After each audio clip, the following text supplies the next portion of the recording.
கல்லுண்டு தவழ்ந்து நெளிந்து பாயும் ஓடையான உள்ளம் தூண்டுதே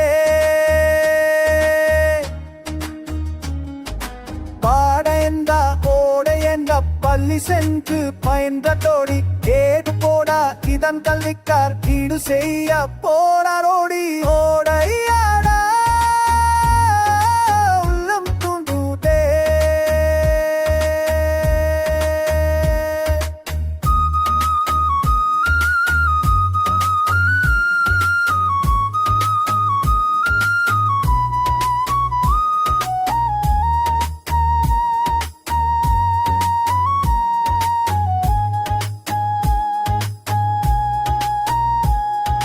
நன்சு புன்சே குணவையோட்டி நாட்டு மக்கள் வறுமையோட்டி புன்சி புலவி கரை வாட்டி புல்ல புல்லுக்கு இன்பமோட்டி ஓடையாடா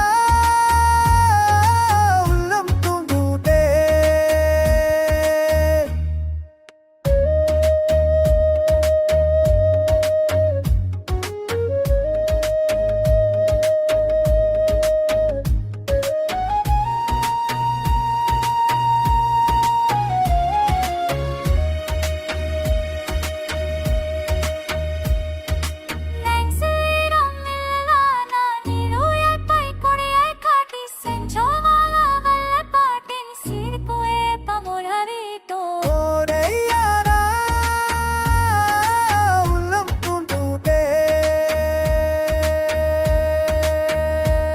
மாணவர்களே, இந்த பாடலுடைய பொருளை நாம் இப்பொழுது கற்க இருக்கிறோம்.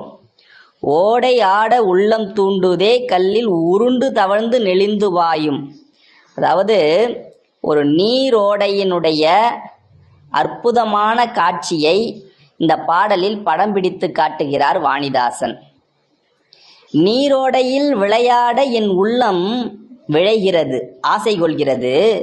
அந்த ஓடை தண்ணீர் எப்படி வருகிறது என்றால் கல்லில் உருண்டும் தவழ்ந்தும் நெளிந்தும் பாய்கிறது என்று முதல் 2 அடிகளில் ஆசிரியர் கூறுகிறார். அடுத்ததாக பாருங்கள். பாட இந்த ஓடையந்த பள்ளி சென்று பயின்றதோடி ஏடு போதா இதன் கவிக்கார் ஈடு செய்ய போராரோடி. அதாவது அந்த நீரோடையானது ஓடி வரக்கூடிய அந்த சலசல என்கிற ஓசை அது எப்படி இருக்கிறது என்றால் இசை போன்று காதுக்கு இனிமையாக இருக்கின்றது. இந்த ஓசையை கற்றுக்கொண்ட இந்த ஓடையானது எந்த இசைப்பள்ளியில் சென்று இந்த இனிமையான இசையை கற்றுக்கொண்டது என்று ஆசிரியர் வியந்து பாடுகிறார். இப்படி இதனுடைய அழகுகளை, இந்த ஓடையினுடைய வனப்பு என்றால் அழகு, இதனுடைய அழகுகளை ஏட்டில், அதாவது நாம் தாளில் எழுதி இதனுடைய அற்புதத்தை அழகுக்குரிய காட்சியை நம்மால் ஈடு செய்ய முடியாது என்று வாணிதாசன் வியந்து பாடுகிறார். அடுத்ததாக பாருங்கள். நன்சை புன்சைக்கு உணவை ஊட்டி நாட்டு மக்கள் வறுமை ஓட்டி கொஞ்சி குளவி கரையை வாட்டி குளிர்ந்த புல்லுக்கு இன்பம் கூட்டி என்கிறார். நன்சை என்றால் நீர்வளம் அதிகமாக இருக்கக்கூடிய நிலம், புன்சை என்றால் நீர்வளம் குறைந்து இருக்கக்கூடிய நிலம். இப்படி நஞ்சை நிலத்துக்கும் புஞ்சை நிலத்துக்கும் உணவை ஊட்டி, உணவு என்றால் இந்த இடத்துல எதை குறிக்கிறது என்றால் நீர். இந்த நீரோடையானது அந்த நிலங்களிலே சென்று பாய்ந்து நாட்டு மக்கள் வறுமை ஓட்டி, நிலங்களிலே சென்று பாய்வதால் நிலத்திலே விளைக்கப்பட்டுள்ள தானியங்கள் வளருகிறது, அந்த தானியங்கள் உணவாக மக்களுக்கு கிடைக்கிறது. எனவே நாட்டு மக்களுடைய வறுமை நீக்குவதற்கு அடிப்படையாக அமைவது இந்த நீர். கொஞ்சி குளவி கரையை வாட்டி குளிர்ந்த புல்லுக்கு இன்பம் கூட்டி, அந்த வயல் வரப்புகளை எல்லாம் கொஞ்சி குளவி கொண்டு அதன் ஓரப்பகுதிகளிலெல்லாம் இந்த ஓடை நீர் செல்கிறது. குளிர்ந்த புல்லுக்கு, அங்கு இருக்கக்கூடிய புல்லுக்கெல்லாம் இன்பத்தை தருகிறது இந்த ஓடை நீர் என்று அதனுடைய அழகான காட்சியை இங்கு பதிவு செய்கிறார் வாணிதாசன். கடைசியான பத்தியை கவனியுங்கள். நெஞ்சில் ஈரம் இல்லார் நாண நீள் உழைப்பை கொடையை காட்டி செஞ்சொல் மாதர் வல்லை பாட்டின் சீருக்கு ஏற்ப முழவை மீட்டும் என்கிறார். அதாவது நெஞ்சில் ஈரம் இல்லார் நாண நீளுழைப்பை கொடையை காட்டி.